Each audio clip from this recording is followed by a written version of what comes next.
Ladies and gentlemen and ladies, welcome to another episode of Oilers After Dark.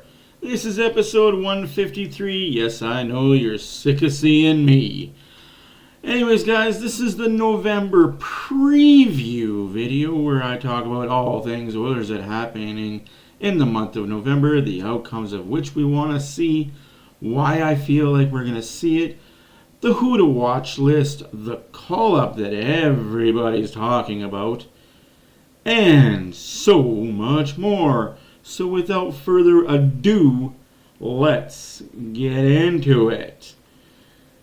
Now, as you see here, we see the standings, and they do not look good. Like I said, this is episode 153. We are definitely in 6th place with 5 points. But hey, let's think about the bright side. We are 3 points back of a wild card as of 9 o'clock November 1st. 3 points back as of November 1st. I will take that with the way the Oilers started. It was not good.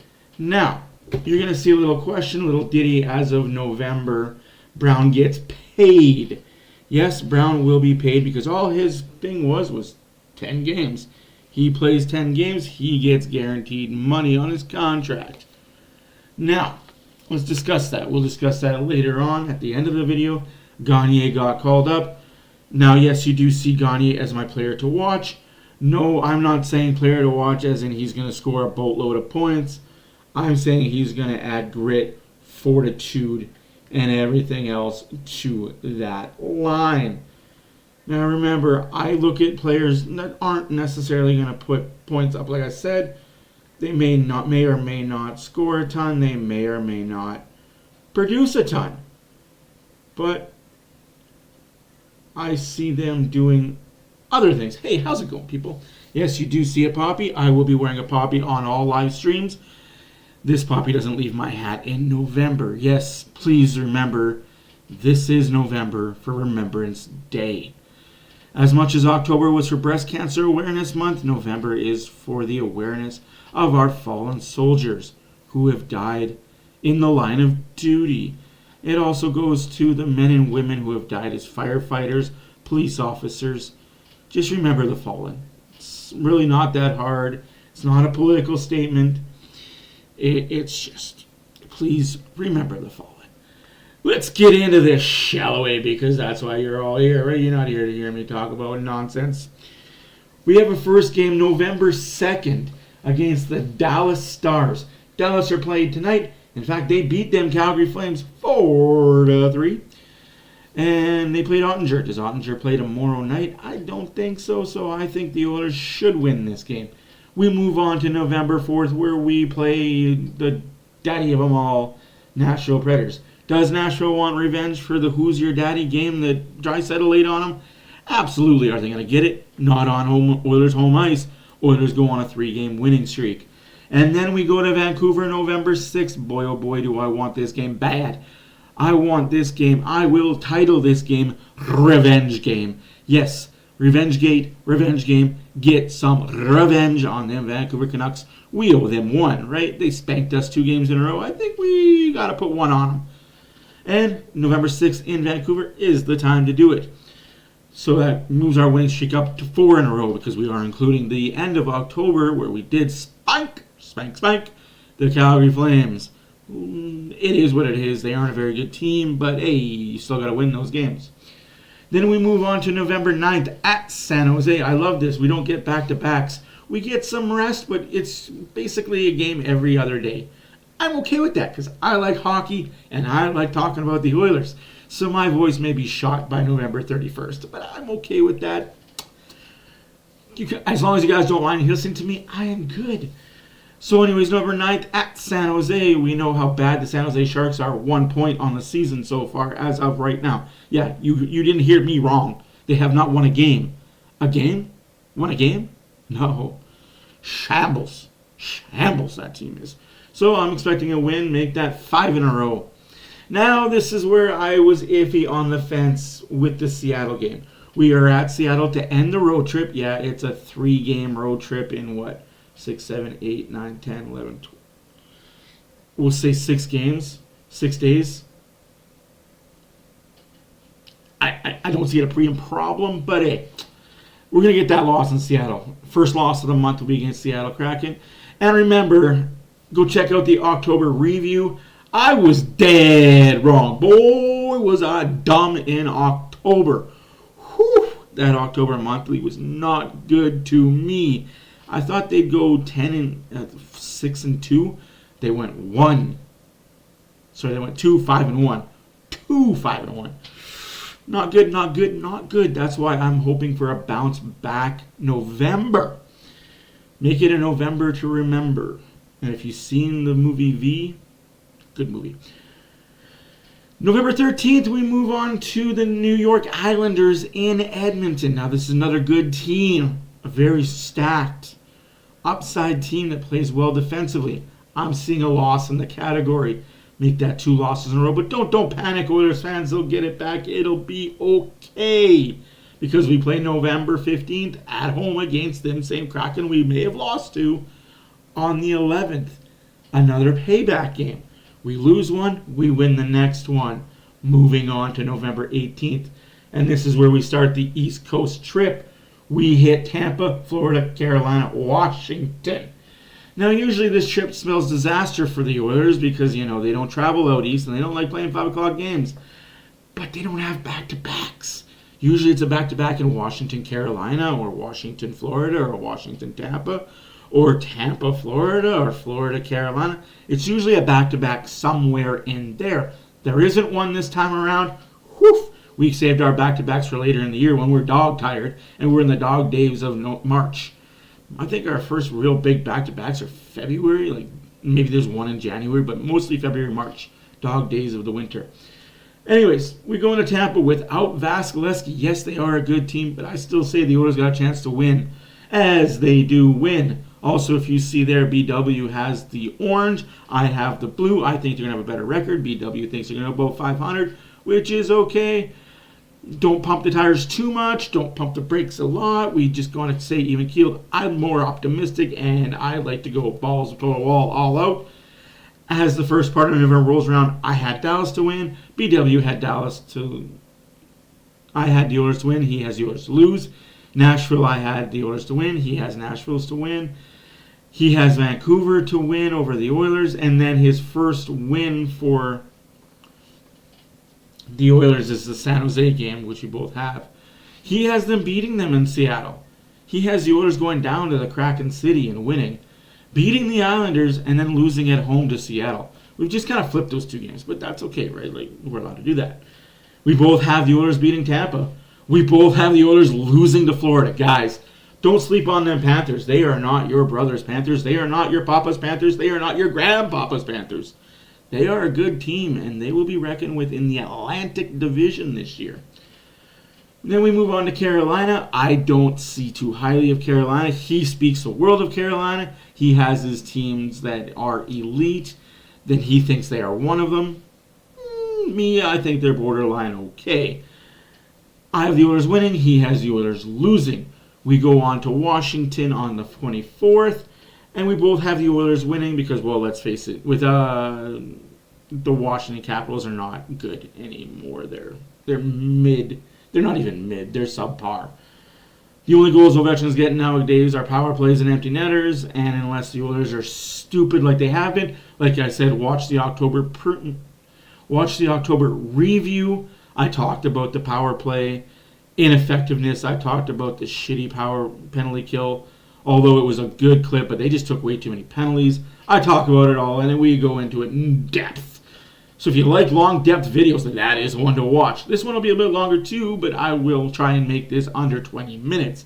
No guarantees. So anyways, you go on to November 26th. We are at home against Anaheim. Again, Anaheim has 10 points. They are above us in the standings, doing better than anybody expected. But again, who have they played besides San Jose and Phoenix? A lot. They're beating up on bad teams. So, Anaheim, we both have Anaheim winning, which they should. I mean, they don't really have any goaltending. They got one line that's good, a defense core that's mid at best. But hey, who are we to complain about defense that's mid? Because we know the Oilers are a mid defense that works together. We go on and play Vegas on the 28th. Now, this is the revenge of the revenge of the revenge of the revenge of the nerds. If you know what the Revenge of the Nerds is, man, that's a great movie. And this is our Revenge of the Nerds. We need this game. They did us dirty in the playoffs. They ousted us. And you always want to get a payback against the guy that put you out of the playoffs previous year, right? Well, this is that game. First time we play Vegas, November 28th, in our barn. Statement game. I'll say it. It will be a statement game. Sorry about your damn luck, Vegas. As old wrestler used to say, if you know who the old wrestler is, please put that in the comment section. Sorry about your damn luck. Anyways, we're going to get the win against Vegas. Both BW and I see that as a win.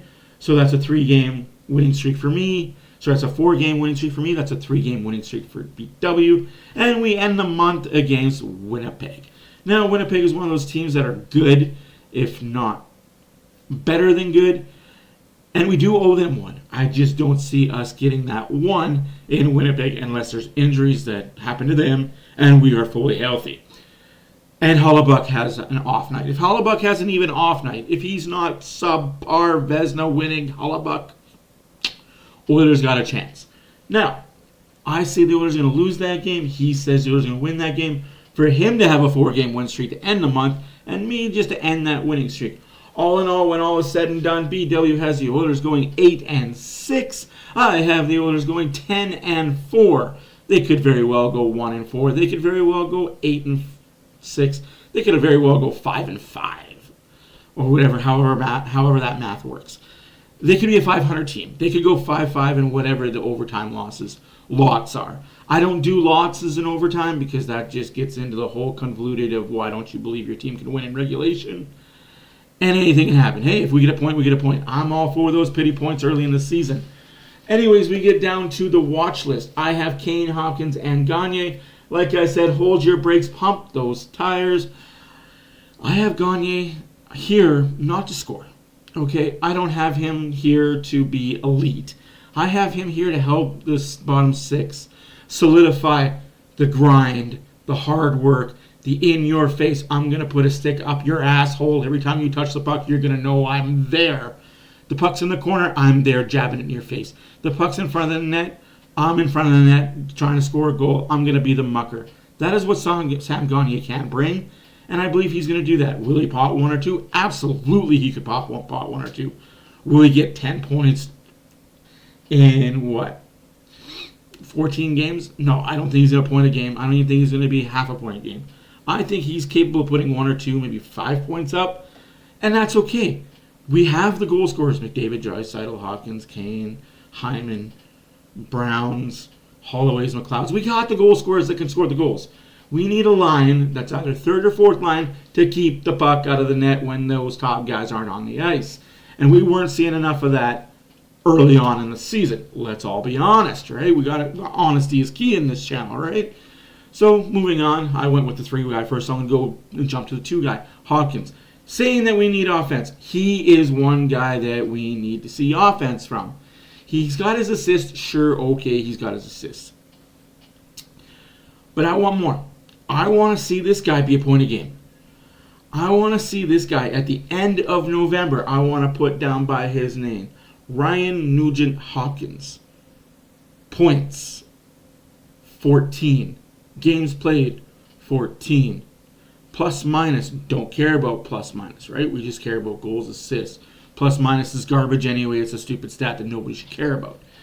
And then we have Kane. I know Kane is going to score some points. I don't want Kane to be a point a game. It would be amazing if he was because he is on the top line. He needs to score. But he needs to be powerful, but disciplined. Nasty, but gentle. Disrespectful, but polite. And if you know what I'm talking about, then you know what I'm talking about. He needs to play on the edge, but not over it. He needs to tippy-toe the fine line between asshole and good guy. He needs to tippy-toe that line between offensive roughness and being stronger than the other guy. No more penalties is what I'm saying. He needs to play tough but not be stupid. It really comes down to you need to play the tough guy role without being the dumb tough guy that's sitting in the box for 8 minutes a game. Now on to BW's watch list. He has Holloway, McLeod, and Brown. Now he's going to ride these three, and I totally respect that. I can't dog it. I understand where he's coming from. Sooner or later, Holloway and McLeod got to click. I'm giving Brown such a long leash, and I'll get into the whole why do you see Brown, do we move players? There's a reason I got that there. He's coming off of massive injury. He's getting back into game shape. He's looked better. Game after game, he's improved and gotten a little bit quicker, a little bit faster with his hands, a little bit quicker with the passing and making decisions. It'll come. He will be a 40-point guy. We didn't get Brown for meaningless games in October and November. We got Brown for the games in February, in March, in April, in May, and God forbid in June when we're lifting the cup. That's when we got Brown for. We didn't get him for the early season, maybe could have, would have. We got him for the end of the season, grinded out style of hockey that he can play. May it be you guys aren't happy with his production. Warranted, granted, but you're bitching for the wrong reasons. And I understand it, but I'm just letting you know your criticism of Brown, oh, well, he's not playing up to his contract. $775,000 contract, this isn't bonus money. That does kick in November 4th. So November 6th is when he's going to start getting paid $3.25 extra. And that is where we're going to talk about Holloway. How do I say this without being a complete asshole? Will the real Holloway please show yourself? We're expecting you not to produce on a nightly clip of 1 or 2 points a game, but every other night chip in with a point, a goal here or there. It's just not there yet. It's getting there. It's just not. And it comes down to how long can we wait for the prospect to become the player. Same goes to McLeod. It's coming. Oh boy, is it ever coming. And he's got that gritty snarl. He's got that go in the corner, no take no prisoner attitude on him.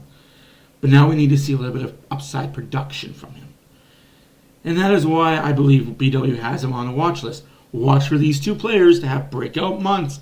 And he can say, I told you so's. And I really can't wait for BW to start saying I told you so's. It'll be good. Now, excuse me, I got to take a little bit of drink of water. It is dry. Now, on to bigger, better things. Gagne got called up. If you haven't heard, Ernie from Sesame Street got called down, sent down, did not get claimed. He is on the Oilers Bakersfield.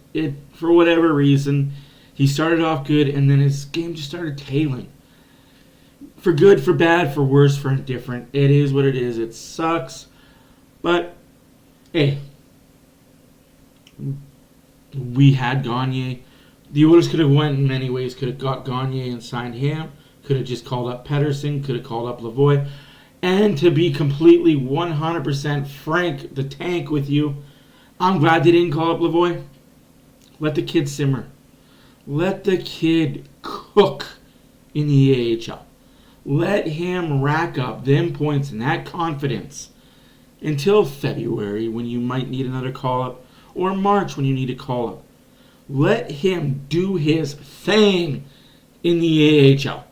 And if he's continuing to do it in December, in January, in February, and he's continually being the player of the week and the player of the month, and Bakersfield top player, call him up then. But we've seen this before with Lavoie, where he's really good to start, and then he just tails off.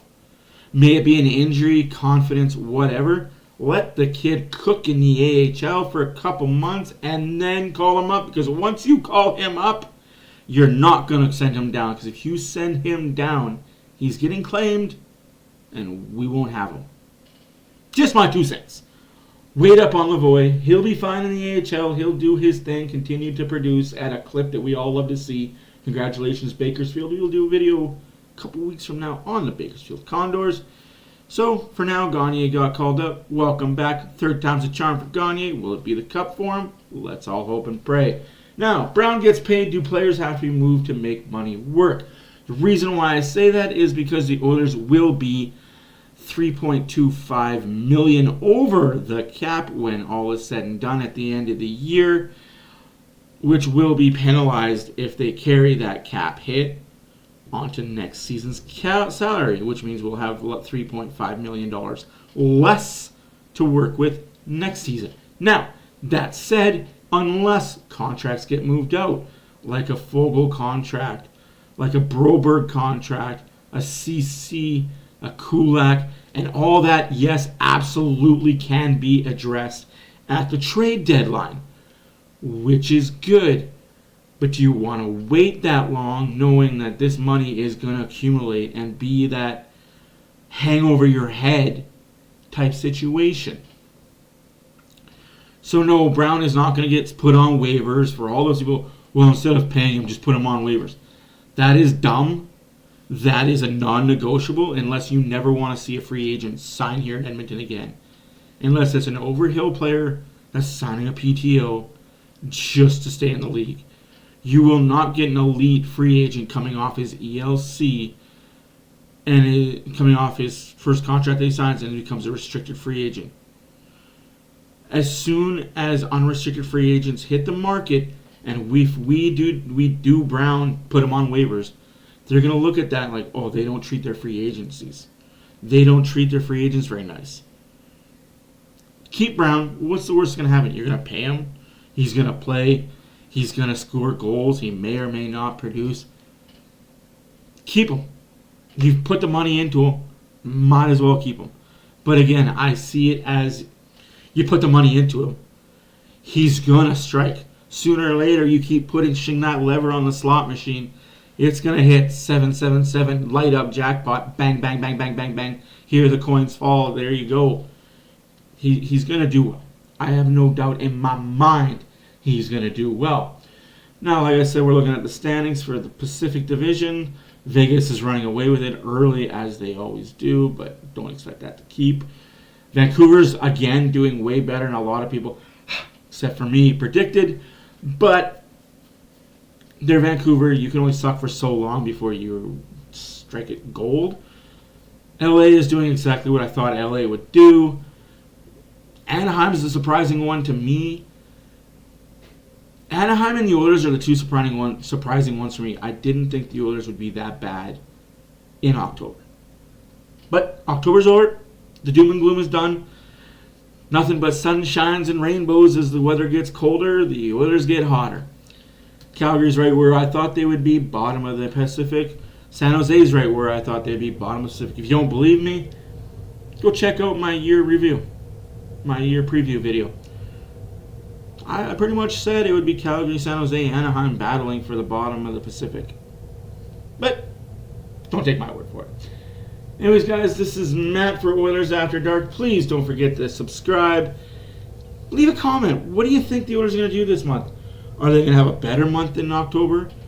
Same kind of month as October, or worse? Should we be pushing the big red panic button? Should we be pushing the panic button saying, dummy, yeah? I don't know. I don't think so. I think the Oilers are just fine. It's a good day to be an Oilers fan, folks. Enjoy the games. It all starts tomorrow against Dallas in Edmonton. And until the next time, we will see you in the next one.